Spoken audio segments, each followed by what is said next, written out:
இந்த நாளின் செய்திக்காக நம்முடைய வேத புஸ்தகத்தை லூக்கா எழுதின சுவிசேஷம் 2ஆம் அதிகாரம் 26ஆம் வசனத்திற்கு திருப்பிக் கொள்வோம். லூக்கா எழுதின சுவிசேஷம் 2ஆம் அதிகாரம் 26வது வசனம். Please turn our Bibles to Luke chapter 2 and verse 26. கர்த்தருடைய கிறிஸ்துவை நீ காணும் முன்னே மரணமடைய மாட்டாய் என்று பரிசுத்த ஆவியினாலே சிமியோனுக்கு அறிவிக்கப்பட்டும் இருந்தது. இந்த காலை செய்தியினுடைய தலைப்பு, சிமியோன் ரட்சிப்பையும் இரட்சகரையும் கண்டதால் சமாதானமாய் உலகத்தை விட்டு போனவன். நீண்ட தலைப்பு, ரட்சிப்பையும் இரட்சகரையும் கண்டதால் சமாதானத்தோடு உலகத்தை விட்டு போனவன். The title of this morning sermon is Simeon departed peacefully, seeing both the salvation and the Savior.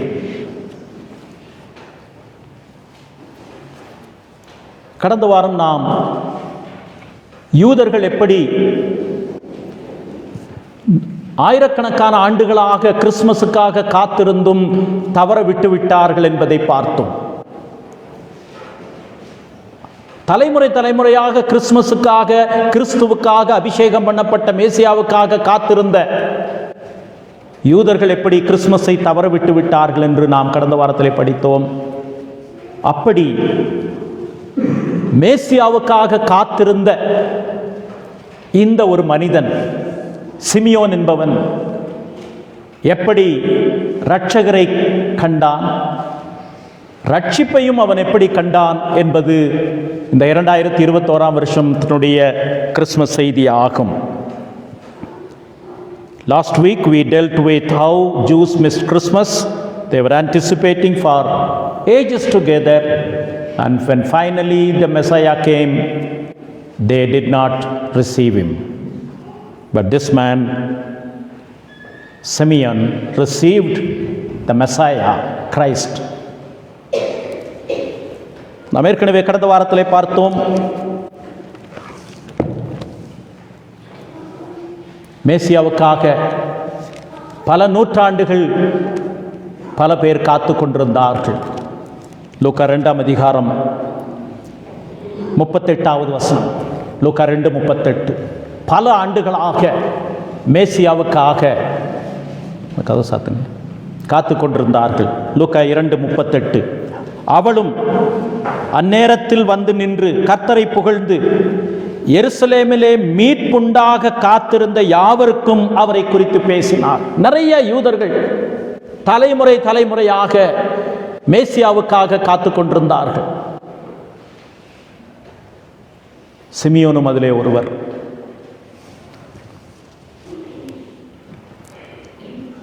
சிமியோனை பொறுத்தளவிலே ஒரு விசேஷமான ஒரு நன்மையை பெற்றான். அவன் ரட்சிப்பை பெற்றவன். இரட்சகரையும் நீ காணுவாய் என்று சொல்லப்பட்டபடியினாலே இரட்சகரை முதலில் உலகத்துக்கு அறிமுகப்படுத்தினவர். நீங்கள் யோசிக்கலாம், யோவான் ஸ்நானகன் தானே அறிமுகப்படுத்தினார். யோவான் ஸ்நானகன் ஊழியத்திலே அவரை அறிமுகப்படுத்தினார். ஏறத்தாழ 30 வருஷத்திற்கு பிறகு ஊழியத்திலே அவரை அறிமுகப்படுத்தினார். ஆனால் குழந்தையாக முதல் முறையாக இரட்சகரை, கிறிஸ்துவை, மீட்பரை அறிமுகப்படுத்தியது Simeon. Simeon is the first man to introduce the Savior, the Messiah, the Christ to this world. Simeon அதை செய்தான். ஒருவேளை நீங்கள் யோசிக்கலாம், மேய்ப்பர்கள் ஆண்டவராகிய இயேசு கிறிஸ்துவை வந்து தரிசித்தார்களே, உண்மைதான். அவர்கள் பாட்டு பாடினார்கள். அந்த செய்தியை கேட்டு பாட்டு பாடும்போது வந்து பார்த்தார்கள், ஆனந்தமாய் அவரை பற்றி சொன்னார்கள். ஆனாலும் மேசியாவை உலகத்திற்கு முதலாக அறிமுகப்படுத்தினது யார் என்றால் அவர் சிமியோன் என்பதை இந்த காலையிலே நாம் சிந்திக்க வேண்டும். ஆண்டவராக இயேசு கிறிஸ்து பிறந்த பொழுது அந்த நற்செய்தி அறிவிக்கப்படுகிறது. இங்கே சைடில் இப்படி இடம் இருக்கு, வாங்க ப்ளீஸ், இந்த பக்கம் அப்படியே கூட்டிட்டு வாங்க, கொஞ்சம் ஹெல்ப் பண்ணுங்கம்மா. சிமியோன் தேவாலயத்திற்கு வருகிறார். தேவாலயத்திற்கு வந்த பொழுது நடந்த சம்பவத்தை நாம் பார்க்கிறோம். இந்த பக்கம் சொல்லு சார். தேவாலயத்திற்கு வந்த பொழுது அவரை கைகளில் ஏந்தி கொண்டு என்ன சொல்லுகிறான்? உம்முடைய இரட்சணியத்தை என் கண்கள் கண்டது என்று சொல்லுகிறான். கிறிஸ்துவை, மேசியாவை உலகத்திற்கு முதலில் அறிமுகப்படுத்தியவன் இந்த சிமியோன். ஆகவேதான் அவன் ஒரு விசேஷித்தமானவன்.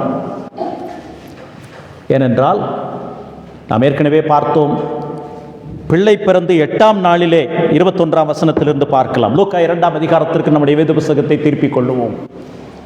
நம்முடைய செய்தியினுடைய தலைப்பு ரட்சிப்பையும் இரட்சகரையும் கண்டதால் சமாதானத்தோடு இந்த உலகத்தை விட்டு போனவன் சிமியோன். 21ஆம் வசனத்திலிருந்து கிரமமாக இந்த தன்மைகளை, அடிப்படை தன்மைகளை இன்றைக்கு காலையிலே நாம் தியானிக்க இருக்கிறோம். பிள்ளைக்கு விருத்த சேதனம் பண்ணப்பட வேண்டிய 8ஆம் நாளிலே, அது கற்பவத்திலே உட்பவிப்பதற்கு முன்னே தேவதூதனால் சொல்லப்பட்டபடியே அதற்கு இயேசு என்று பெயரிட்டார்கள். பொதுவாக யூத கலாச்சாரத்திலே ஆண் பிள்ளைகள் பிறந்தால் 8 நாளிலே விருத்த சேதனம் செய்து பெயரிடுவார்கள். 8ஆம் நாளிலே. அதற்கு பிறகு 32 நாட்கள் கழித்துத்தான் தேவாலயத்திற்கு கொண்டு வருவார்கள். ஆகவே 40வது நாள் இங்கே ஆண்டவரை தேவாலயத்திற்கு கொண்டு வருகிறார்கள். ஆண் பிள்ளையானால் 8 நாளுக்கு பிறகு விருத்த சேதனம் செய்து பெயரிடுவார்கள். அதற்கு பிறகு 32 நாட்கள் கழித்து முதல் முறையாக தேவாலயத்திற்கு கொண்டு வருவார்கள். அங்கே சுத்திகரிப்பை நிறைவேற்றுவார்கள். பெண் பிள்ளைகளாக இருந்தால் அதிலே டபுள். 14ஆம் நாளிலே தான் பெயரிடுவார்கள். விருத்த சேதனம் செய்ய மாட்டார்கள் பெண்களை. 14ஆம் நாளிலே பெயரிடுவார்கள். அதற்கு பிறகு 66ஆம் நாள், 65ஆம் நாள் கழித்து தான் வெளியே வர வேண்டும். இதை நான் சொல்லவில்லை, வேதவசனம் சொல்லுகிறது. லேவியராகமம் 12ஆம் அதிகாரம் 2ஆம் வசனத்திலிருந்து 5ஆம் வசனம் வரைக்கும் பழைய ஏற்பாட்டிலே ஆண் பிள்ளை பிறந்தால் அவர்கள் என்ன செய்ய வேண்டும், பெயரிட வேண்டும், எப்படி சுத்திகரிக்க வேண்டும், பெண் பிள்ளையாயிருந்தால் எந்த நாளிலே பெயரிட வேண்டும், எந்த நாளிலே சுத்திகரிக்க வேண்டும் என்று பழைய ஏற்பாட்டிலே மோசேவின் மூலமாக அவர்களுக்கு கொடுக்கப்பட்டிருக்கிறது. லேவியராகமம் 12ஆம் அதிகாரம் 2ஆம் வசனம் முதல் 5ஆம் வசனம் வரைக்கும் இது வேதத்திலே நமக்கு கொடுக்கப்பட்டிருக்கிறது. லேவியராகமம் 12ஆம் அதிகாரம் 2ஆம் வசனத்திலிருந்து 5ஆம் வசனம். நீ இஸ்ரவேல் புத்திரரோடே சொல்ல வேண்டியது என்னவென்றால், ஒரு ஸ்திரீ கர்ப்பவதியாகிய ஆண் பிள்ளையை பெற்றால் அவள் சூதக ஸ்திரீ விலக்கமாயிருக்கும் நாட்களுக்கு சரியாக 7 நாள் தீட்டாயிருப்பாள். 8ஆம் நாளிலே அந்த பிள்ளையினுடைய நுனித்தோலின் மாம்சம் விருத்த சேதனம் பண்ணப்பட கடவது. பின்பு அவள் 33ஆம் நாள், 32 நாள் கழித்து தன் உதிர சுத்திகரிப்பு நிலையிலே இருந்து சுத்திகரிப்பின் நாட்கள் நிறைவேறும் அளவும் பரிசுத்தமான யாதொரு வஸ்தையும் தொடவும் கூடாது. 5ஆம் வசனத்திலே பெண் பிள்ளையை பெற்றாளாகில் அவள் 2 வாரம், அதாவது 14 நாட்கள் சூதக ஸ்திரீயை போல தீட்டாயிருந்து பின்பு 66 நாள் உதிர சுத்திகரிப்பு நிலையில் இருக்க கடவள். இதைத்தான் தேவாலயத்திலே கிறிஸ்து பிறந்த பொழுது செய்தார்கள். அப்பொழுது லூக்கா 2ஆம் அதிகாரத்திற்கு வருவோம். 40ஆம் நாள் கிறிஸ்துவை தேவாலயத்திற்கு கொண்டு வருகிறார்கள் முதல் முறையாக. அதுவரைக்கும் குழந்தை வெளியே கொண்டு வரவில்லை. ஆகவேதான் முதலிலே சொன்னேன், கிறிஸ்துவை மேசியாவாக உலகத்துக்கு அறிமுகப்படுத்தின முதலாவது மனிதன் இந்த சிமியோன். அவன் ஒரு விசேஷித்த குணமுடையவன். ஆகவேதான் இந்த காலையிலே பரிசுத்த ஆவியானுடைய ஒத்தாசையை கொண்டு இந்த மனிதனுடைய வாழ்க்கையை நாம் சிந்திக்கும் போது 2021ஆம் வருஷத்தினுடைய கிறிஸ்து பிறப்பினுடைய மகிழ்ச்சி நம்முடைய ஆத்மாவை நிரப்ப வேண்டும் என்று வாஞ்சிக்கிறேன். A special character, a man who introduced the Savior for the first time to the world. When Christ appeared as a baby, 40-year-old baby at the church, first man to introduce the Savior. ஒருவேளை இயேசு கிறிஸ்து செய்த அற்புதத்தை பார்த்தவர்கள் கூட மேசியா என்று ஏற்றுக்கொள்ளவில்லை. அவர் செய்த அதிசயத்தை பார்த்தவர்கள் கூட இயேசு கிறிஸ்துவை மேசியா என்று ஏற்றுக்கொள்ளவில்லை. 40 நாள் குழந்தையை தன்னுடைய கையிலே ஏந்தி கொண்டு, உம்முடைய இரட்சணியத்தை என் கண்கள் கண்டது என்று இந்த மனிதன் சொல்லி இருக்கிறான். ஆகவேதான் இந்த மனிதன் ஒரு விசேஷமான மனிதன். This man is so special because holding a 40-year-old baby and saying, "This is my salvation. He is my savior." This is extraordinary. கிறிஸ்துவுக்குள் பிரியமானவர்களே, அந்த மனிதன் விசேஷமானவன். ஏனென்றால் ரட்சிப்பையும் பார்த்தான், இரட்சகரையும் பார்த்த மனிதன். அவன் வயது சென்றவனாக இருக்க முடியும் என்று வேதம் வல்லுநர்கள் சொல்லுகிறார்கள். அவருடைய பின்னணியை பற்றி அதிகமாக தெரியாது. அவர் ஆசாரியராக இருந்திருக்கலாம். அவரை பற்றி எந்த அறிமுகமும் கிடையாது. ஆனால் யூத ஜனங்களிலே உண்மையான விசுவாசிகள் என்ன செய்வார்கள் என்றால், உண்மையான விசுவாசிகள் தினந்தோறும் தேவாலயத்திற்கு போவார்கள். எதற்காக? மேசியா வந்து விட்டாரா, மேசியா வந்து விட்டாரா என்று தங்களுடைய கண்களை விரித்து பார்த்து கொண்டே இருப்பார்கள். யாராவது குழந்தையை கொண்டு வந்தால் இவர்தான் மேசியாவாக இருப்பாரா? யாராவது குழந்தையை எடுத்துக்கொண்டு வந்து பிரதிஷ்டை செய்யும் போது இவர்தான் மேசியாவா என்று தினந்தோறும் உண்மையான விசுவாச யூதர்கள், இஸ்ரவேலின் ஆறுதலுக்காக காத்து கொண்டிருந்தவர்கள் வந்து அங்கே நின்று கொண்டிருப்பார்கள். இந்த சிமியோனும் எத்தனை வருஷம் என்று தெரியாது, பல வருஷங்கள் மேசியாவினுடைய வருகைக்காக காத்துக்கொண்டு தினந்தோறும் தேவாலயத்திற்கு வருவான். ஏன்? அவன் எதை நம்பினான்? அங்கிள் சொன்ன முதல் செய்தியிலே பார்த்தோம், மல்கியாவிலே 1ஆம் அதிகாரம் 5ஆம் வசனத்திலே அவர் தேவாலயத்திற்கு வருவார் என்று வாக்குத்தத்தம் சொல்லப்பட்டபடியினாலே அந்த வாக்குத்தத்தத்தை விசுவாசித்தவராக விசுவாச யூதர்கள், மேசியாவுக்காக காத்து கொண்டிருந்தவர்கள் தினந்தோறும் தேவாலயத்திற்கு வருவார்கள். மேசியா திடீரென்று தேவாலயத்திற்கு வருவார் என்று மீகாவிலே, அந்த மல்கியாவிலே சொல்லப்பட்டதை அப்படியே விசுவாசித்தார்கள். அவர் ஒரு குழந்தையாக வருவார், அவர் ஒரு ராஜாவாக வரப்போவது கிடையாது, எளிய கோலத்திலே வருவார் என்பதனாலே தினந்தோறும் வந்து தேவாலயத்திலே காத்து கொண்டிருப்பார்கள். ஆகவேதான் அன்னாளை பற்றி படித்தோம். அவள் இரவும் பகலும் தேவாலயத்தை விட்டு நீங்காமல் ஜெபம் பண்ணி கொண்டிருந்தாள். அவளும் அப்படித்தான். லூக்கா 2ஆம் அதிகாரத்திலே பார்க்கிறோம், பின்னாலே பார்க்கிறோம். 37ஆம் வசனத்தை பார்க்கலாம். லூக்கா 2:37.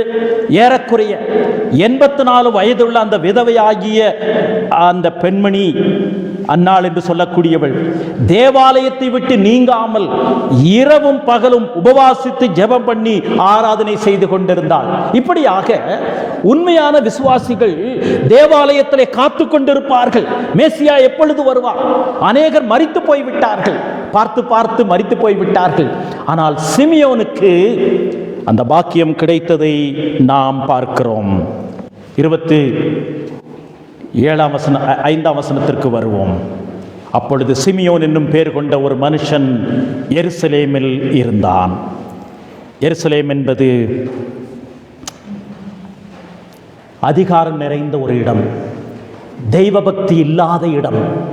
ஏன் அப்படி சொல்லுகிறேன் என்றால், யூதர்கள் என்ன நம்பினார்கள் என்றால், உலகத்தில் இருக்கக்கூடிய 100% மாயமாலத்திலே 90% மாயமாலம் எருசலேம் தேவாலயத்திலே தான் இருந்தது என்று நம்பினார்கள்.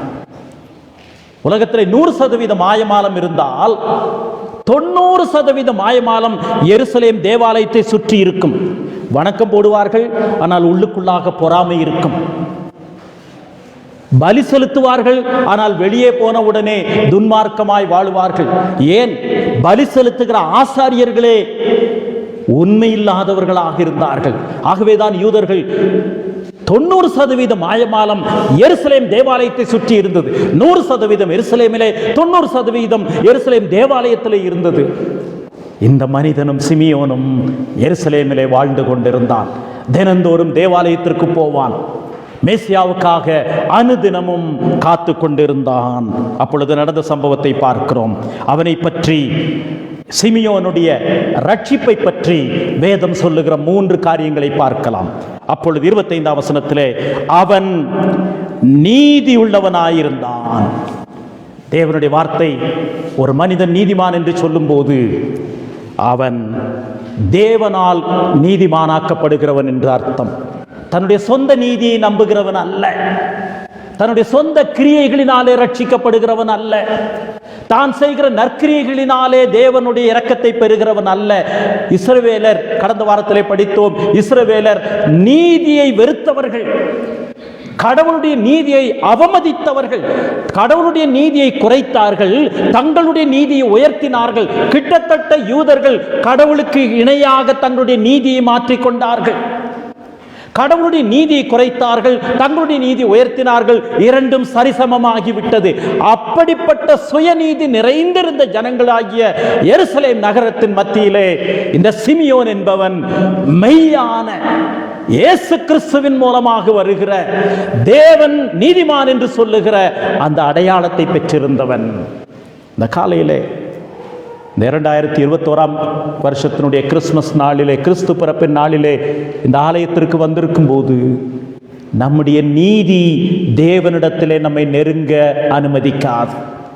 ஒருவேளை நம்முடைய நற்கிரியைகள், நாம் செய்கிற நீதி, நம்முடைய நல்ல செயல்பாடுகள் கடவுளிடத்திலே நன்மதிப்பை பெறும் என்று சொன்னால், டாடா பிர்லா போன்றவர்கள் நிறைய காரியங்களை செய்கிறார்கள், அவர்கள் மாறிவிடுவார்களே.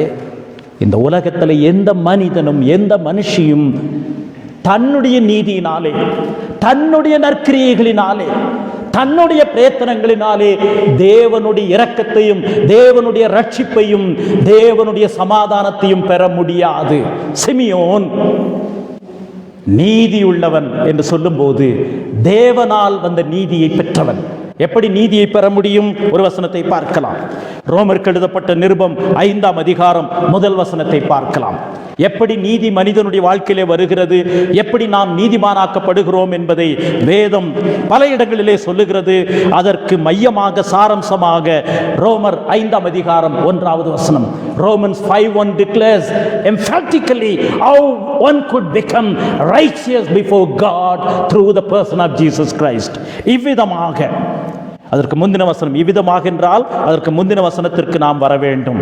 அவர் இயேசு கிறிஸ்து நம்முடைய பாவங்களுக்காக ஒப்பு கொடுக்கப்பட்டும் நாம் நீதிமான்களாக்கப்படுவதற்காக எழுப்பப்பட்டும் இருக்கிறார். இவ்விதமாக கடைசி முந்தின அதிகாரம் கடைசி வசனம், நம்முடைய பாவங்களுக்காக அவர் ஒப்பு கொடுக்கப்பட்டு நாம் நீதிமான்களாக்கப்படுவதற்காக எழுப்பப்பட்டபடியினாலே இவ்விதமாக நாம் விசுவாசத்தினாலே நீதிமான்களாக்கப்பட்டிருக்கிறபடியால் நம்முடைய கர்த்தராகிய இயேசு கிறிஸ்து மூலமாய் தேவனிடத்தில் சமாதானம் பெற்றிருக்கிறோம்.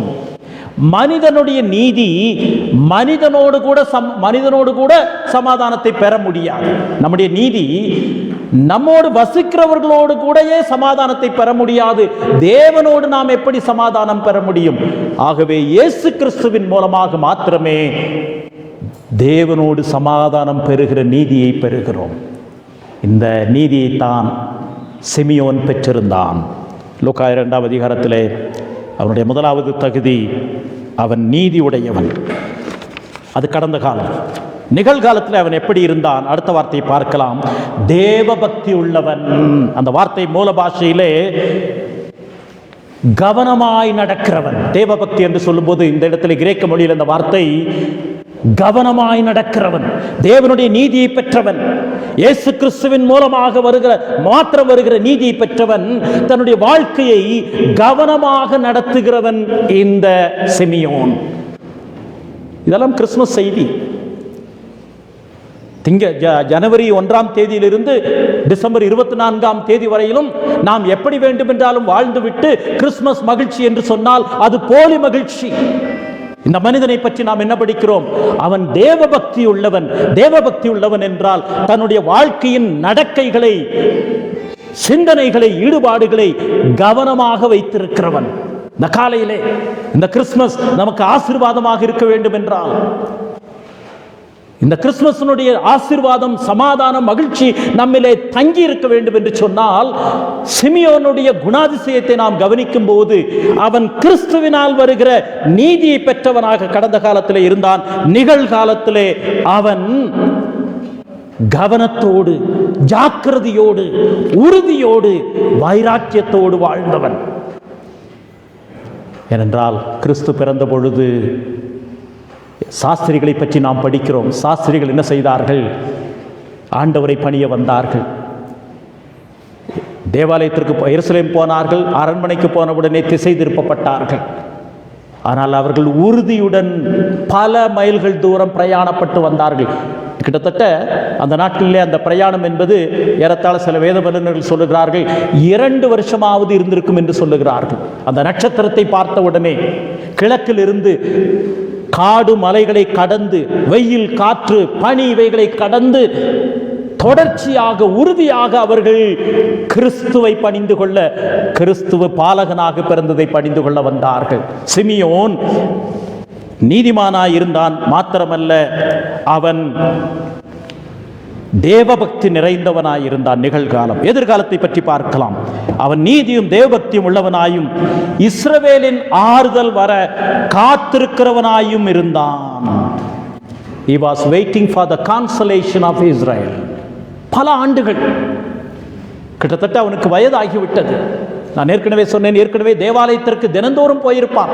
ஒவ்வொரு குழந்தையும் பெற்றோர் தூக்கி கொண்டு வரும்போது இவர்தான் மேசியாவாக இருக்குமோ என்று எட்டி எட்டி பார்த்திருப்பான். இஸ்ரவேலின் ஆறுதலுக்காக காத்து கொண்டே இருக்கிறவன். எதிர்காலத்தில் நடக்கும் எப்பொழுது என்று தெரியாது, ஆனால் அதற்காக தன்னை ஆயத்தப்படுத்தி காத்து கொண்டிருந்த மனிதன். நம்முடைய காத்திருப்பு இன்றைக்கு எப்படி இருக்கிறது? கிறிஸ்துமஸுக்காக காத்து கொண்டிருக்கிறோம். டிசம்பர் 25 வர வேண்டும், டிசம்பர் மாதம் வர வேண்டும் என்று. அதிலே நாம் உறுதியாக இருக்கிறோம், வைராக்கியமாக இருக்கிறோம். ஆனால் யோசேப்பை பற்றி நாம் படிக்கிறோம். அவன் இஸ்ரவேலின் ஆறுதலாகிய மீட்பரை காணுவதற்காக அவன் வாஞ்சியோடு இருந்தான். இந்த 3 அடையாளங்களும் இவனுடைய வாழ்க்கையிலே இவன் ரட்சிப்பை பெற்றவன், ரட்சிப்பனுடைய நித்தியத்தை பெற்றவன் என்பதனுடைய அடையாளமாக இருக்கிறது. பழைய ஏற்பாட்டிலே மல்கியா தீர்க்கதரிசிக்கு பிறகு ஏறத்தாழ 400 வருஷம் அமைதியாக இருந்தது. கடவுள் பேசவில்லை. 400 வருஷம் பழைய ஏற்பாட்டிற்கும் புதிய ஏற்பாட்டிற்கும் இடையிலே ஒரு பெரிய இடைவெளி. யாரும் பேசவில்லை, அமைதியாக இருந்தது. கடவுள் மறந்து விட்டாரா என்று ஜனங்கள் நினைக்கக்கூடிய அளவுக்கு உலகம், சமுதாயம் கெட்டுப்போய் கிடந்தது. திடீரென்று ஒரு கணவன் மனைவி, ஒரு மனைவி குறிப்பாக ஒரு பெண் குழந்தையை தூக்கி கொண்டு வரும்போது பார்த்தவுடனே அவனுக்கு தோன்றவில்லை. பரிசுத்த ஆவியானவர் சொல்லுகிறார், இதோ மேசியானவன் வந்து விட்டார். இந்த வசனத்திலே ஒரு காரியத்தை கவனிக்க வேண்டிய 3 தன்மையும் அவனுக்கு எப்படி இருந்தது என்றால், அவன் பரிசுத்த ஆவியானவரால் நிரப்பப்பட்டிருந்தான். பரிசுத்த ஆவியானவருடைய கிரியை இல்லாமல் யாராயிருந்தாலும் சரி, அற்புதம் செய்கிற இயேசுவையும் விசுவாசிக்க முடியாது, குழந்தையாய் பிறந்த இயேசு கிறிஸ்துவையும் விசுவாசிக்க முடியாது. இந்த வசனங்களை பார்க்கலாம். 3 முறை 25, 26, 27 வசனங்களிலே பரிசுத்த ஆவியானவர் அவனிலே இருந்தார், பரிசுத்த ஆவியானவர் அவனுக்கு கற்றுக் கொடுத்தார், பரிசுத்த ஆவியானவர் அவனை நடத்தினார் என்று 3 வகைகளிலே படிக்கிறோம். 25ஆம் வசனத்தை பார்க்கலாம். அவன் நீதியும் தேவபக்தியும் உள்ளவனாயும் இஸ்ரவேலின் ஆறுதல் வர காத்திருக்கிறவனாயும் இருந்தான். அவன் மேல் பரிசுத்த ஆவி இருந்தார். பரிசுத்த ஆவியானவர் இல்லாவிட்டால் இயேசு கிறிஸ்துவை இரட்சகர் என்று, கர்த்தர் என்று ஒருவரும் அறிக்கையிட முடியாது. நான் சொல்லவில்லை, வேதவசனம் சொல்லுகிறது. லூக்கா 2ஆம் அதிகாரத்திலே இந்த வசனத்திலே ஒரு விரலை வைத்துக் கொண்டு தயவு செய்து என்னோடு கூட இன்னொரு வேத பகுதிக்கு நாம் திருப்புவோம். யோவான் நிருபத்திற்கு திருப்புவோம். யோவான் நிருபத்திலேயும் சரி, 1 யோவான் 4ஆம் அதிகாரம் 2ஆம் வசனம், 1 யோவான் 4:2, 328வது பக்கம். லூக்கா 2ஆம் அதிகாரம் 24ஆம் வசனத்திலே சிமியோன் நீதியும் தேவபக்தி உள்ளவனும் இஸ்ரவேலின் ஆறுதல் வர காத்திருந்தான். அவன் மேல் பரிசுத்த ஆவியானவர் இருந்தார். எப்படி அந்த நம்பிக்கை அவனுக்கு வந்தது? ஒரு குழந்தையை இரட்சகர் என்று சொல்லுவதற்கு அவனுக்கு எப்படி விசுவாசம், நம்பிக்கை வந்தது? அதற்கு காரணம் வேதவசனம் விளக்கம் கொடுக்கிறது. 1 யோவான் 4:2 தேவ ஆவியை நீங்கள் எதனாலே அறியலாம் என்றால், மாம்சத்தில் வந்த இயேசு கிறிஸ்துவை அறிக்கை பண்ணுகிற எந்த ஆவியும் தேவனால் உண்டாயிருக்கிறது. இன்னொரு வசனத்தையும் இன்னும் தெளிவாக சொல்ல விரும்புகிறேன். 1 கொரிந்தியர் 14 வருவோம். 1 Corinthians chapter 14. பரிசுத்த ஆவியானவர் இல்லாவிட்டால் ஒரு மனிதர், 1 கொரிந்தியர் 12 238 பக்கம், புதிய ஏற்பாட்டில் 238 பக்கம், 1 கொரிந்தியர் 12 3 தெளிவாக சொல்லுகிறதை நாம் பார்க்கிறோம். 1 கொரிந்தியர் 12:3 ஆதலால் தேவனுடைய ஆவியினாலே பேசுகிற எவனும் இயேசுவை சபிக்கப்பட்டவர் என்று சொல்ல மாட்டான் என்றும் நல்லது. பரிசுத்த ஆவியினாலே அன்றி இயேசுவை கர்த்தர் என்று, இரட்சகர் என்று, மீட்பர் என்று ஒருவனும் சொல்லக்கூடாது. அது பழைய ஏற்பாட்டு விசுவாசியாக இருக்கலாம், புதிய ஏற்பாட்டு விசுவாசியாக இருக்கலாம்.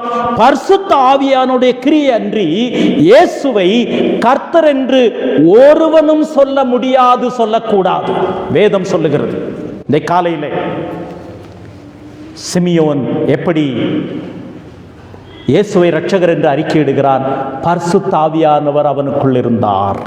ஆகவேதான் குழந்தையை கையில் ஏந்தி கொண்டு உம்முடைய இரட்சணியத்தை என் கண்கள் கண்டது என்று சொல்லுகிறான் இந்த மனிதன். அடுத்த வசனத்தை பார்க்கலாம். 26 மறுபடியும் பரிசுத்த ஆவியானவர் அவனுக்கு கற்றுக் கொடுத்தார் என்பதை பார்க்கிறோம். கர்த்தருடைய கிறிஸ்துவை நீ காணும் முன்னே மரணம் அடைய மாட்டாய் என்று பரிசுத்த ஆவியினாலே அவனுக்கு அறிவிக்கப்பட்டும் இருந்தது. He was indwelt by the Holy Spirit, he was led by the Holy Spirit, or he was trained by the Holy Spirit. என்ன அருமையான மனிதன்! ஆகவேதான் இவனுடைய வாழ்க்கை இன்றைக்கு நான் காலையிலே சிந்திக்கும் போது, கிறிஸ்துமஸோடு இவனுடைய வாழ்க்கையை நாம் தியானிக்கும் போது, ஏன் நமக்கு அது ஆசீர்வாதத்தை கொண்டு வர வேண்டும்? பரிசுத்த ஆவியானவரால் தான் குழந்தையை, தினந்தோறும் பல குழந்தைகளை பார்த்திருப்பான். இந்த குழந்தையை பார்த்த உடனே இவர் மேசியா என்று தன்னுடைய கரங்களிலே ஏந்தி கொண்டு சொல்லுவதற்கு காரணம் பரிசுத்த ஆவியானுடைய கிரியை. மாத்திரமல்ல, பரிசுத்த ஆவியானவர் அவனுக்கு போதித்துக் கொண்டிருந்தார். இன்றைக்கு காலையில் பண்டிகை முடிந்தவுடனே, கிறிஸ்துமஸ் முடிந்து விட்டது, ஹேங் ஓவர் என்று சொல்லுவோம். ஹேங் ஓவர் என்று சொன்னால் ஒரு பண்டிகை முடிந்தவுடனே கொஞ்சம் சோகம் வரும். நம்ம ஏற்கனவே இங்கே சொல்லியிருக்கிறோம், எல்லா பண்டிகையும் பலூன் போலங்க. நேற்று கூட தமிழ்நாடு பேசின பலூன் போல பார்த்தீங்கன்னா, பலூன் பார்த்தீங்கன்னு சொன்னால் பண்டிகை அன்னைக்கு காலையில் வரைக்கும் பெருசாக இருக்கும், பண்டிகை அன்னைக்கு சூம்பி போயிடும். பார்த்துருக்குறீங்களா? அப்போ நானும் கோத்தையில் ஒரு மீட்டிங் போயிருந்தோம். அங்கே கிறிஸ்துமஸ் ப்ரோக்ராமு,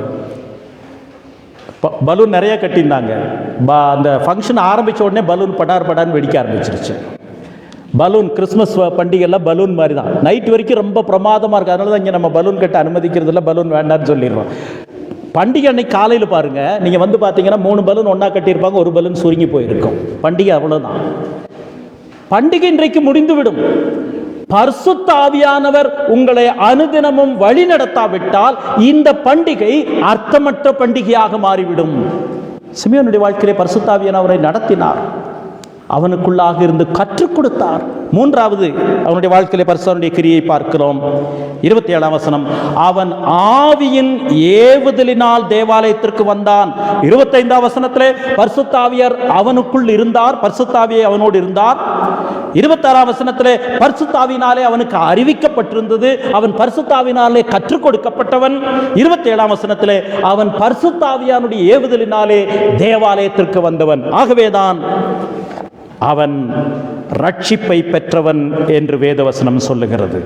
அவன் ரட்சிப்பை பெற்றவன், ரட்சிப்பை கண்டவன். இந்த காலையிலே இந்த கிறிஸ்து பிறப்பினுடைய, கிறிஸ்துமஸ் என்ற வார்த்தையை கேர்ஃபுல்லாக பயன்படுத்தினது வேதத்திலே இல்லை. கிறிஸ்து பிறப்பு, கிறிஸ்து வெளிப்பட்ட இந்த நாளை நினைவு கூறும் நம்மிலே எத்தனை பேர் கிறிஸ்து கொண்டு வந்த ரட்சிப்பை, இலவசமான ரட்சிப்பை, சிலுவையிலே அவர் சம்பாதித்த ரட்சிப்பின் ஆசீர்வாதத்தை நமக்கு சொந்தமாக்கி கொண்டிருக்கிறோம். எத்தனையோ பேர் மேசியாவுக்கு காத்திருந்தார்கள். கடந்த வாரத்திலே பார்த்தோம், நிறைய பேர் தவற விட்டு விட்டார்கள். காரணம் அவர்கள் கடவுளுடைய வார்த்தையை நேசிக்கவில்லை, ஏற்றுக்கொள்ளவில்லை. அவர்கள் இந்த உலகத்தோடு உறவாடி கொண்டிருந்ததை நாம் பார்த்தோம். இந்த மனிதன் ரட்சிப்பை கண்ட மனிதன், ரட்சிப்பினுடைய வாசனையை கண்ட மனிதன். ஆகவே தான் அவன் ஒரு வார்த்தையை சொல்லுகிறான். 29ஆம் வசனத்திலே பாருங்கள், ஆண்டவரே, உமது வார்த்தையின்படி உமது அடியேனை இப்பொழுது கொண்டு போகிறீர். அடியேன், ஆங்கிலத்தில் அந்த வார்த்தை வருகிறது, now send thy servant. ஆண்டவரே, உம்முடைய அடியேன், உம்முடைய ஊழியக்காரன், உம்முடைய தாசனாகி என்னை சமாதானத்தோടെ அனுப்பும். இதுக்காகத்தான் காத்து கொண்டிருந்தேன். உம்முடைய ரட்சிப்பைத்தான் நான் ஏற்றுக்கொண்டு விசுவாசித்திருக்கிறேன். இப்பொழுது என்னை அனுப்பிவிடும் என்று சொல்லுகிறான். ரட்சிப்பை சுதந்திரித்த மனிதனாக இவனுடைய வாழ்க்கையை நாம் பார்க்கிறோம். உலகத்தில் 2 விதமான கூட்டம் வேதத்தில் இருக்கிறார்கள். ஒன்று, ரட்சிப்பை கண்டவர்கள் ரட்சகரை பார்க்கவில்லை. இன்றைக்கு நாம் ரட்சகரை பார்க்கவில்லை, ஆனால் ரட்சிப்பை பார்க்கிறோம். சிமியோனை பொறுத்தளவில் தான் ரட்சிப்பையும் பார்த்தான், ரட்சகரையும் பார்த்தான். ரட்சகரை முதலாவது இந்த உலகத்துக்கு அறிமுகப்படுத்தினான். அந்த வசனத்தை 2வது பகுதியை பார்க்கலாம். ஏன் சமாதானத்தோடு என்னை அனுப்புகிறீர் என்று சொல்லுகிறான் என்றால், முதலாவது அவன் கிறிஸ்து கொண்டு வந்த, மேசியா கொண்டு வந்த ரட்சிப்பை கண்டவன். இந்த காலையிலே கிறிஸ்துவர் கொண்டு வந்த ரட்சிப்பை நாம் நம்முடைய ஆத்மாவிலே சுதந்திரிக்காமல் கிறிஸ்துமஸை கொண்டாடுவது பெயரளவிலே தான் இருக்க முடியும். அடிக்கடி இங்கே சொல்லப்படுகிறது, கிறிஸ்துமஸுக்காக நாம் டிசம்பர் மாதம் ஆயத்தப்படுத்துகிறோமானால் இந்த ஸ்டார்லாம் உற்பத்தி பண்ணுறவங்க அக்டோபர்லேயே ரெடி ஆயிடுவாங்க. எந்த பண்டிகை? தீபாவளி முடிஞ்ச உடனே அடுத்த பண்டிகை என்ன பண்டிகைன்னு யோசிப்பாங்க. இனி கிறிஸ்மஸ் வருது, எந்த மாதிரி ஸ்டாரை உற்பத்தி செய்ய வேண்டும், எந்த மாதிரி ட்ரெஸ்ஸை உற்பத்தி செய்ய வேண்டும். அவங்க டிசம்பர் மாதம் ட்ரெஸ்ஸை உற்பத்தி பண்ண மாட்டாங்க. கிறிஸ்மஸுக்காக அக்டோபர் மாதமே ட்ரெஸ்ஸை உற்பத்தி செய்வார்கள். நீங்களும் நானும் கிறிஸ்மஸுக்காக டிசம்பர் மாதம் ஆயத்தப்படுவதற்கு முன்பதாகவே அக்டோபர் மாதத்திலிருந்தே பிசினஸ் உலகம் ஆயத்தமாகிறது. ஆகவே அந்த ஆயத்தங்கள் முழுமையான ஆயத்தமாக இருக்க முடியாது. கிறிஸ்துவை, என்னை தேடி வந்தவரை, என்னுடைய பாவத்திற்கு பரிகாரமாக சிலுவையிலே தம்மை ஒப்பு கொடுக்க வந்த அவரை நான் விசுவாசித்து ஏற்றுக்கொள்ளாவிட்டால், அந்த ரட்சிப்பை நான் சுதந்திரிக்காவிட்டால், நான் கொண்டாடுகிற கிறிஸ்துமஸ், நான் தேடுகிற கிறிஸ்துமஸ், நான் மகிழ்ச்சி அடைய வேண்டும் என்ற கிறிஸ்துமஸ், கிறிஸ்து பிறப்பானது உண்மையானதாக, மெய்யானதாக, ஆசீர்வாதமானதாக இருக்க முடியாது. அந்த வசனத்தை பார்ப்போம். இது மிக முக்கியமான வசனம். 2ஆம் அதிகாரம் 28ஆம் வசனம். அவரை தன் கைகளில் ஏந்தி கொண்டு தேவனை ஸ்தோத்தரித்தான். இன்னும் இயேசு கிறிஸ்து அற்புதம் செய்யவில்லை. நன்றாக கவனிக்க வேண்டும். இன்னும் இயேசு கிறிஸ்து அற்புதம் செய்யவில்லை. 5 அப்பத்தையும் 2 மீனையும் கொண்டு 5000 பேருக்கு போஷிக்கவில்லை. அதை பார்த்தவர்கள் நிறைய பேர் விசுவாசிக்கவில்லை. குருடனுக்கு பார்வை கொடுத்த பொழுது அதை பார்த்த நிறைய பேர் அவரை விசுவாசிக்கவில்லை. வேத வசனங்களை நான் குறிப்பிட முடியும். சொல்ல போனால் 5 அப்பத்தையும் 2 மீனையும் சாப்பிட்டவர்கள் அவரை உதாசீனப்படுத்தினார்கள். அவரிடத்திலே குஷ்டரோகியாயிருந்த 10 பேரிலே 9 பேர் திரும்பி நன்றி செலுத்தக்கூட வரவே இல்லை. குஷ்டரோகம் அந்த நாட்களிலே யூத கலாச்சாரத்திலே கொடிய வியாதி. 6 அடி இடைவெளி விட்டுத்தான் குஷ்டரோகிகள் வர வேண்டும். தீட்டு தைட்டு என்று கத்திக்கொண்டு போக வேண்டும். சமுதாயத்தை விட்டு அவர்களை விலக்கி வைத்திருந்தார்கள். அப்படிப்பட்ட குஷ்டரோகி, பழைய ஏற்பாட்டிலேயும் புதிய ஏற்பாட்டிலேயும் குஷ்டரோகிகள் தேவனுடைய நேரடியான சாபத்தை பெற்றவர்கள் என்று அடையாளப்படுத்தப்பட்டார்கள். அப்படிப்பட்ட குஷ்டரோகிகள் சொஸ்தப்படுத்தப்பட்ட பொழுது ஆண்டவருக்கு நன்றி செலுத்த வரவில்லை. ஆண்டவரிடத்திலே கேட்கிறார், சுத்தமானவர்கள் 10 பேர் அல்லவா, மற்ற 9 பேர் எங்கே என்று கேட்கிறார். வரவில்லை. குழந்தையை கையிலே ஏந்தி கொண்டு சொல்லுகிறான், உம்முடைய ரட்சணியத்தை என் கண்கள் கண்டது. இதுதான் மெய் விசுவாசம். அதிசயம் என்ன? ஏன் சிமியோன் அந்த வார்த்தையை சொன்னான்? அற்புதம் செய்யவில்லை, அடையாளம் செய்யவில்லை. இன்னும் அவர் அதற்கு பிறகு சிமியோன் அநேக நாட்கள் வாழ கிடையாது. ஆண்டவர் செய்த அற்புதத்தை அவன் பார்த்தது கிடையாது. ஏன் அவன் அதை விசுவாசித்தான்? இயேசு கிறிஸ்துவினுடைய நாமமே அதிசயமான நாமம். அவர் அற்புதம் செய்யாவிட்டால் பரவாயில்லை, அவருடைய நாமமே அதிசயம். ஏசாயா 9ஆம் அதிகாரத்திலே அவர் நாமம் அதிசயமானவர், ஆலோசனை கர்த்தா. இதை விசுவாசித்தான் இந்த சிமியோன். ஆகவேதான் குழந்தையை கையில் எழுந்து இன்னும் அற்புதம் செய்யாத இவரை சுமந்து கையிலே ஏந்தி கொண்டு சொல்லுகிறார், உம்முடைய இரட்சணியத்தை என் கண்கள் கண்டது. இந்த காலையிலே ஒருவேளை நாம் அற்புதத்தை நாம் மாத்திரம் சார்ந்து நம்முடைய விசுவாசத்தை கட்டினோம் என்றால் இயேசு கிறிஸ்து நம்முடைய இரட்சகராக இருக்க முடியாது. நாம் ஜீவனோடு இருப்பதே அற்புதம். நாம் நடமாடுவது, சுவாசிப்பது, குறிப்பாக இந்த கடினமான நாட்களிலே நாம் இயற்கையாக நடமாடுவது, சுவாசிப்பது ஆண்டவர் செய்கிற அற்புதம். இதற்கு மேலே என்ன அற்புதம் வேண்டும்? இதற்கு மேலே என்ன எதிர்பார்த்து கொண்டிருக்கிறோம்? ஆகவே தான் சிமியோன் பழைய ஏற்பாட்டு வார்த்தைகளை விசுவாசித்து அவருக்கு இம்மானுவேல் என்று பெயரிடுங்கள். இம்மானுவேல் என்பதற்கு தேவன் என்னோடு கூட இருக்கிறார், என்னோடு கூட என்னுடைய வாழ்க்கையிலே தேவன் இருக்கிறார் என்ற விசுவாசத்தினாலே தான் குழந்தையை கையில் ஏந்தி கொண்டு உம்முடைய இரட்சணியத்தை என் கண்கள் கண்டது என்று சொல்லுகிறான். ரட்சிப்பை பெற்றவன். அடுத்தது அவன் சொல்லுகிற வார்த்தையை பார்க்கலாம். 29ஆம் வசனத்தை பார்க்கலாம். அவன் தன் குழந்தையை தன் கைகளில் ஏந்தி கொண்டு தேவனை ஸ்தோத்தரித்து என்ன சொல்லுகிறான்? ஆண்டவரே, உமது வார்த்தையின்படி உமது அடியேனை இப்பொழுது சமாதானத்தோடே போக விடுகிறீர். உலகத்தை விட்டு நான் சமாதானத்தோடே போகிறேன் என்று சொல்லுகிறான். என்ன அருமையான வார்த்தை! ஒரு பக்தன் அருமையாக எழுதியிருக்கிறார், கிறிஸ்து உலகத்தில் வந்ததுனால நான் உலகத்தை விட்டு போயிறேன்னு சொல்லிட்டு கிளம்பிட்டாராமா.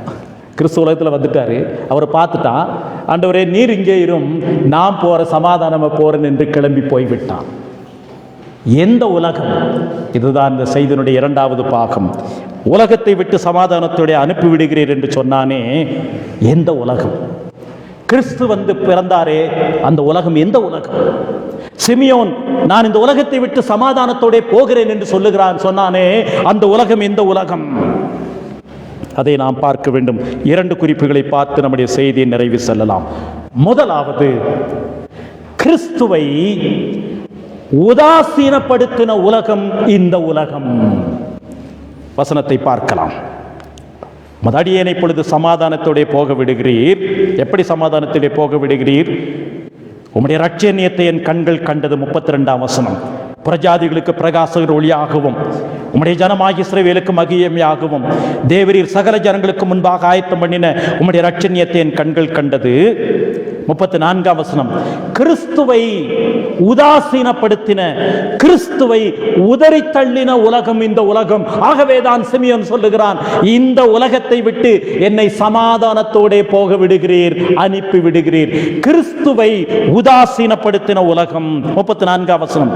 பின்னும் சிமியோன் அவர்களை ஆசீர்வதித்து, அந்த வார்த்தையை கவனித்துக் கொள்ளுங்கள், அவர்களை ஆசீர்வதித்து, யாரை ஆசீர்வதித்து? மரியாளையும் யோசேப்பையும் ஆசீர்வதித்து அவருடைய தாயாகிய மரியாளை நோக்கி, இதோ அநேகருடைய இருதய சிந்தனைகள் வெளிப்படத்தக்கதாக இஸ்ரவேலில் அநேகர் விழுகிறதற்கும் எழுந்திருக்கிறதற்கும் விரோதமாக பேசப்படும் அடையாளமாவதற்கும் இவர் நியமிக்கப்பட்டிருக்கிறார். இவரை உதாசீனப்படுத்துவார்கள், இவரை தள்ளி விடுவார்கள். அது என்ன வார்த்தை என்று சொல்லுகிறார்? ஆசீர்வதித்து சொன்ன வார்த்தை. நீங்கள் யாராவது ஆசீர்வாதம் கூறுங்கள் என்று பெரியவரிடத்தில் சொல்லுகிறோம். ஆசீர்வாதத்தை ஆரம்பிக்கும் போது நீ அப்படி ஆயிருவ, உனக்கு இப்படி ஆயிரும் என்று சொன்னால் அதை ஆசீர்வாதம் என்று சொல்ல மாட்டோம். சிமியோன் கிறிஸ்துவனுடைய பெற்றோரை ஆசீர்வதிக்கும் போது சொன்ன வார்த்தை, அநேகருடைய இருதயத்தின் சிந்தனைகள் வெளிப்படத்தக்கதாக எழுந்திருக்கிறதற்கும் விரோதமாக பேசப்படுவதற்கும் இவர் அடையாளமாக நியமிக்கப்பட்டிருக்கிறார். எந்த உலகம் இது? எந்த உலகத்தில் நாம் கிறிஸ்துமஸை கொண்டாடி கொண்டிருக்கிறோம்? எந்த சமுதாயத்திலே கிறிஸ்துமஸை கொண்டாடி இருக்கிறோம்? எந்த சபை என்பதிலே கிறிஸ்துமஸை கொண்டாடுகிறோம்? அவரை உதாசீனப்படுத்துகிற, அவரை தள்ளிவிடுகிற உலகம், அவரை தள்ளிவிடுகிற சமுதாயம். நம்முடைய மனதிலே மோசமான நபரை நம்முடைய மனதிலே கொண்டு வருவோம். மோசமான நபர், நமக்கு விரோதமானவர்கள், நமக்கு பிடிக்காதவர்கள் நம்முடைய மனதிலே கொண்டு வருவோம். நமக்கு எல்லாத்துக்கும் ஒருத்தர் வருவார் மனசில், அதில் வேறு விஷயம் இருக்குது. அந்த மனிதனையும் கடவுள் படைத்திருக்கிறார், ஆனால் அவர் உதாசீனப்படுத்துகிறார். எந்த உலகம்? சிமியோன் சொல்லுகிறார், சமாதானத்தோடு என்னை அனுப்புகிறீர் என்று சொல்லுகிறானே, எந்த உலகம் இது? கிறிஸ்துவை, அவருடைய மகத்துவத்தை, அவர் கொண்டு வருகிற ரட்சிப்பை, சமாதானத்தை விரும்பாத உலகம் இது. சொல்லப்போனால் சமாதானம் சமாதானம் என்று சொல்லி சமாதானத்தை மேற்பூச்சாய் பூசுகிற உலகம் இது. ஒரு கல்லூரியில் எல்லாரிடத்திலும் பேப்பர் கொடுத்தார்கள். ஒரு ஒயிட் பேப்பர் கொடுத்து சமாதானம் என்று உங்களுடைய மனதில் என்னென்ன வருகிறதோ அதையெல்லாம் எழுதுங்கள், வரையுங்கள் என்று சொல்லி கொடுத்தார்கள். அந்த பேப்பரை வாங்கினா 10 பேர் இடத்துல பேப்பரை வாங்கினார்கள் வைத்துக் கொள்ளுங்கள். இந்த 10 பேரும் சமாதானம் என்ற தலைப்பில் கவிதை எழுதியிருக்கிறார்கள், படம் வரைந்திருக்கிறார்கள். ஒரு படம் பார்த்தால் ஒரு அருவியிலிருந்து தண்ணீர் கொட்டுகிற படம், அதை சமாதானம் என்று எழுதி வைத்திருக்கிறார். இன்னொருடைய பேப்பரை வாங்கினால் ஒரு ஆடு புல் மைதானத்திலே புல் வெளியிலே ஆடு மேய்ந்து கொண்டிருக்கிறது, அதற்கிலே சமாதானம் என்று எழுதி வைத்தார். இன்னொரு மனிதன் ஒரு அடர்ந்த காட்டு பிரதேசத்தில் இருக்கக்கூடிய பறவைகள் அங்கே பூக்கள் மேலே அமர்ந்திருப்பதை வரைந்து சமாதானம் என்று எழுதி வைத்தார். அந்த அத்தனை பேப்பரிலும் ஒருவன் கூட மனிதனை வரையவே இல்லை. ஏன்னா மனிதன் இருக்கிற இடத்துல என்ன இருக்காது? சமாதானம் இல்லார். இதுதான் மனிதனுடைய நிலைமை. எந்த உலகம் இது? சமாதான கர்த்தராக வந்தாரே, அவரை உதாசீனப்படுத்தின உலகம்.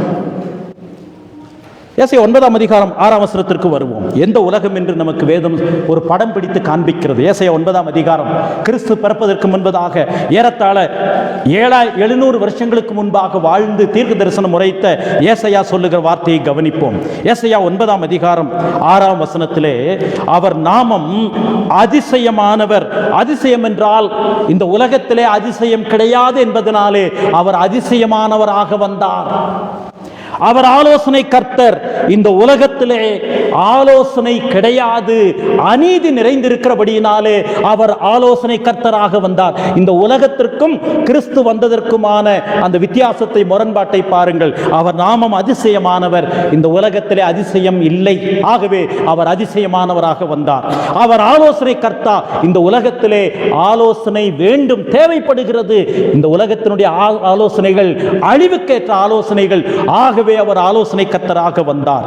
வல்லமையுள்ள தேவன். இந்த உலகம் மனிதனை செயலிழக்க வைத்து விட்டது, பலவீனப்படுத்தி விட்டது. ஆகவே வல்லமையுள்ளவராக அவர் இந்த உலகத்திலே வந்தார், பலப்படுத்துகிறவராக வந்தார். இந்த உலகம் எப்படிப்பட்ட உலகம்? மனிதனை பலவீனப்படுத்துகிற உலகம். சரீரத்தில் ஆனாலும் சரி, ஆத்மாவில் ஆனாலும் சரி, மனதிலானாலும் சரி, பலவீனப்படுத்துகிற உலகம். வீட்டை விட்டு வெளியே போனால், வீட்டுக்கு திரும்பி வரும்போது எவ்வளவு பாதிப்புகளோடு, பலவீனத்தோடு நாம் வீட்டுக்கு வருகிறோம். நாமும் மற்றவர்களுக்கு அந்த பலவீனத்தை கொடுக்கிறோம். ஆகவேதான் அவர் வல்லமையுள்ள தேவன், நித்திய பிதா. இந்த உலகம் அநித்தியமாய் போய்விட்டது. ஆகவேதான் கிறிஸ்து நித்திய பிதாவாக இந்த உலகத்திலே வந்தார். மாத்திரமல்ல, அவர் சமாதான பிரபு. ஏனென்றால் இந்த உலகத்திலே என்ன இல்லை? சமாதானம் கிடையாது. சமாதானம் குறைச்சல் தான் மலிங்கி கிடக்கிறது. எந்த உலகம் இது? ஆண்டவரை மறுதலித்த, உதாசீனப்படுத்துகிற உலகம்தான் இந்த உலகம் என்று வேதம் சொல்லுகிறது. 1 யோவான் 2ஆம் அதிகாரம் 14-15 வசனங்களை பார்க்கலாம். 326வது பக்கம், 15-16 வசனம். 1 யோவான் 2ஆம் அதிகாரம் 15-16 வசனம். 326வது பக்கம் புதிய ஏற்பாட்டில் 326வது பக்கம். உலகத்தில் உள்ளவைகளிலும் அன்பு கூறாதிருங்கள்.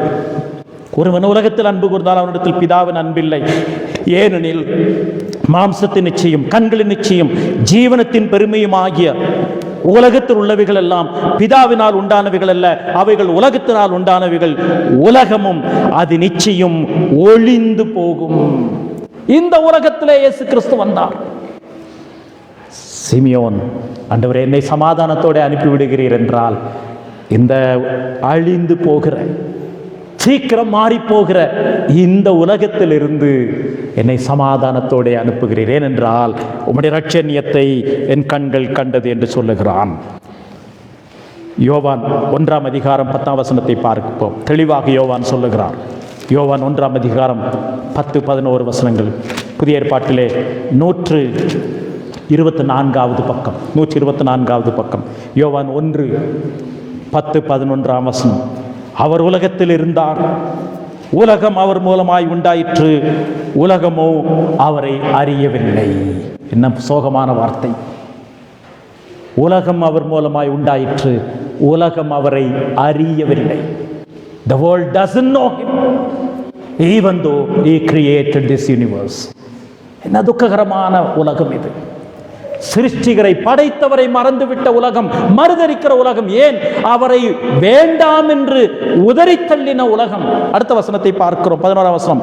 அவர் தமக்கு சொந்தமானதிலே வந்தார், அவருக்கு சொந்தமானவர்களோ அவரை ஏற்றுக்கொள்ளவில்லை. இதுதான் இந்த உலகம்.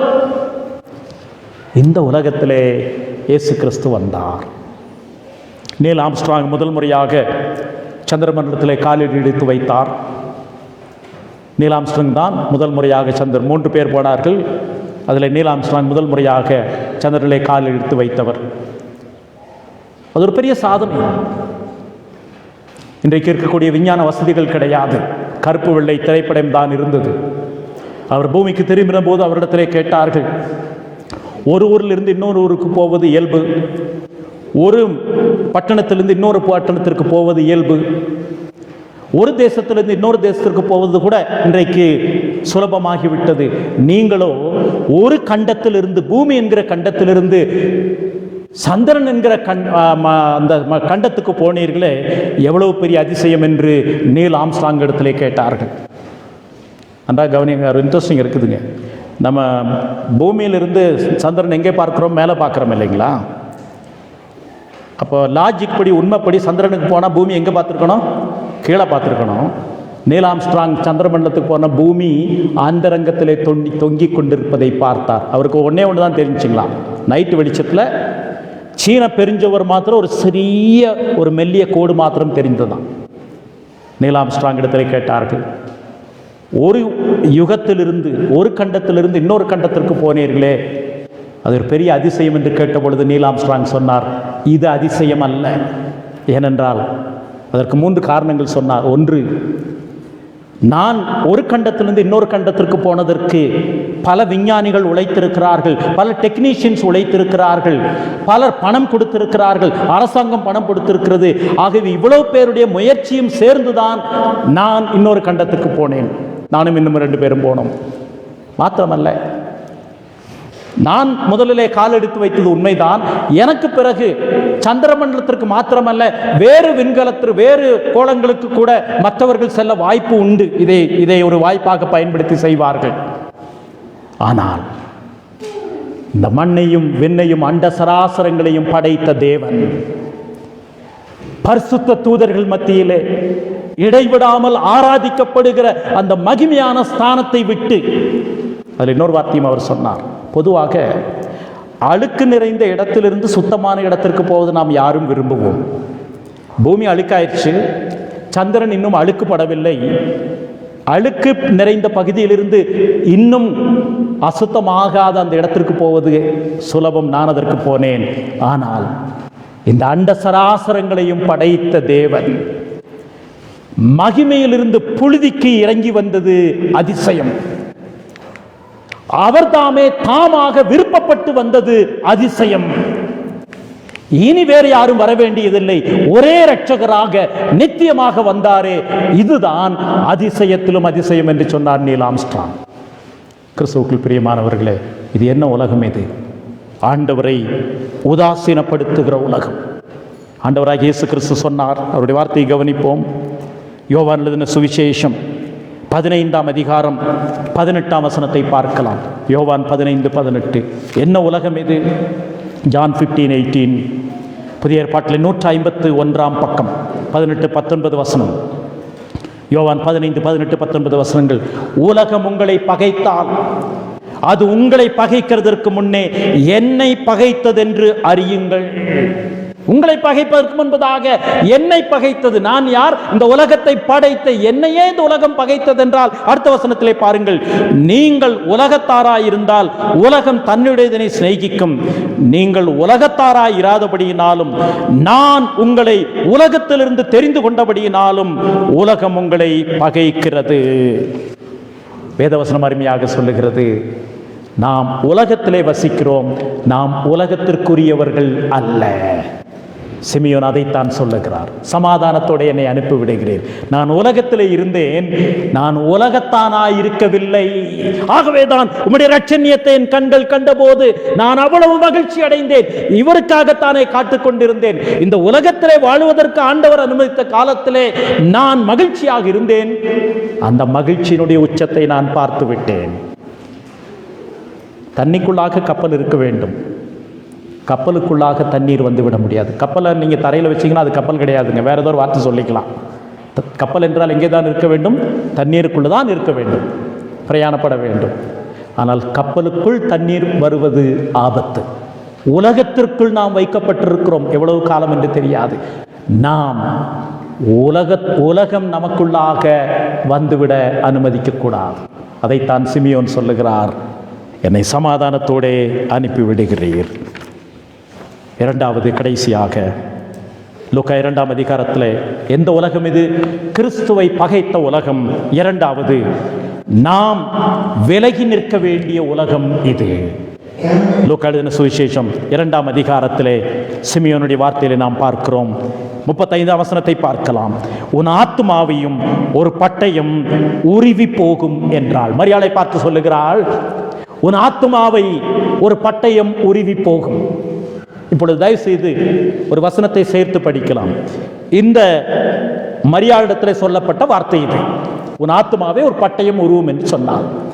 இதே மரியாள் தன்னுடைய ஆத்மாவை பற்றி ஆண்டவர் பிறந்த பொழுது என்ன சொன்னார் என்பதை கவனிப்பது முக்கியமானது. இதில் ஒரு விரலை வைத்துக் கொண்டு ஒரு அதிகாரம் முன்பாக போவோம். லூக்கா 1ஆம் அதிகாரத்திற்கு வருவோம். லூக்கா 1ஆம் அதிகாரத்திலே மரியாள் என்ன சொல்லுகிறார்? ஆத்மாவை பற்றி என்ன சொல்லுகிறாள்? இதே ஆத்மாவை பற்றி லூக்கா 1ஆம் அதிகாரம் 46-47 வசனங்கள். அப்பொழுது மரியாள், என் ஆத்மா கர்த்தரை மகிமைப்படுத்துகிறது, என் ஆவி என் இரட்சகராகிய தேவனில் களி கூறுகிறது. இது யார் பாடிய பாடல்? மரியாள் பாடின பாடல். என் ஆத்மா கர்த்தரை மகிமைப்படுத்துகிறது. இப்பொழுது ஆண்டவர் பிறக்கும் போது பாடின பாடல். ஆனால் சிமியோன் மரியாளை பார்த்து சொன்ன வார்த்தை, இப்பொழுது வருவோம். 2ஆம் அதிகாரம் 35ஆம் வசனம், உன் ஆத்துமாவை ஒரு பட்டயம் உருவி போகும். இதற்கும் அதற்கும் என்ன சம்பந்தம் இருக்கிறது? 1ஆம் அதிகாரம் 46ஆம் வசனத்திலே மரியாள் சொல்லுகிறாள், என் ஆத்துமா கர்த்தரை மகிமைப்படுத்துகிறது என்று சொல்லுகிறாள். நான் களி கூறுகிறேன். 47ஆம் வசனத்திலே என் ஆவி என் இரட்சகராகிய தேவனுக்குள் களி கூறுகிறது. அப்ப நம்ம என்ன நினைப்போம்? ஓ, மரியாளுக்கு ஒரு பெரிய பாக்கியம் இருக்கிறது, மரியாள் உலகத்தில் இருக்கக்கூடிய எல்லாவற்றிலும் சிறந்தவளாக இருப்பாள், ஏனென்றால் அவள் ஆத்மா களி கூறுகிறது, அவள் மகிழ்ச்சியாயிருக்கிறாள் என்று நினைப்போம். ஆண்டவர் பிறந்த பொழுது மரியாள் இந்த பாட்டை பாடினாள்.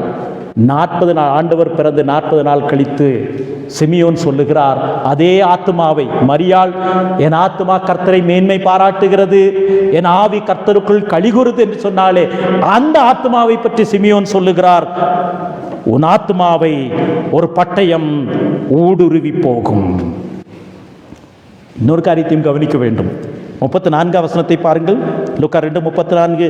சிமியோன் அவர்களை ஆசீர்வதித்து சொன்ன வார்த்தை. ஆசீர்வாதத்திலே பட்டயம் இருக்கிறதா? இதான் கேள்வி. ஆசீர்வாதத்திலே பட்டயம் வருமா? இதனால தான் நாம் என்ன நினைக்கிறோம், ஆசீர்வாதம் என்கிற வார்த்தைக்கு மூல அர்த்தம் இன்றைக்கு நிறைய பேர் விளங்கிக் கொள்ளுவது கிடையாது. ஆசீர்வாதம் என்ற பிளஸிங் என்ற வார்த்தை எதிலிருந்து வந்தது தெரியுங்களா? ப்ளீடிங் என்ற வார்த்தையில் இருந்துதான் பிளஸிங் என்ற வார்த்தை வந்தது.